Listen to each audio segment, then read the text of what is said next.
ભારતીય જનતા પાર્ટીની બહુમતીથી જીત થઈ છે ત્યારે હું આદરણીય દેશના વડાપ્રધાનની જે વિકાસની રાજનીતિ છે, મારા દેશના એક એક નાગરિકને વધુ વધુ કેમ સુવિધા મળે એમાં રાતને દિવસ કામ કરતા હોય ત્યારે હું એમને પણ અભિનંદન આપું છું. એવી જ રીતે જે કાંઈ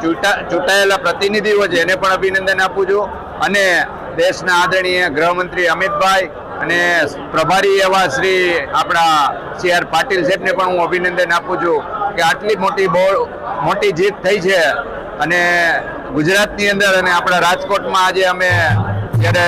જીતનો ઉત્સવ મનાઈ રહ્યા છે ત્યારે રાજકોટના દરેક કાર્યકરો પણ એમાં જોડાયા છે. અમારા રામભાઈ મોકરિયા રાજ્યસભાના સભ્ય, મેયર શ્રી, ભારતીય જનતા પાર્ટીના પ્રમુખ અને સૌ કોર્પોરેટરો અને શહેરની સમગ્ર ટીમ આમાં જોડાઈ છે અને ઉત્સાહ મનાવી રહ્યા છે. આપ જોઈ શકો છો, ફટાકડા પણ ફોડી રહ્યા છે અને આવતા દિવસોમાં વધુમાં વધુ ભારતીય જનતા પાર્ટી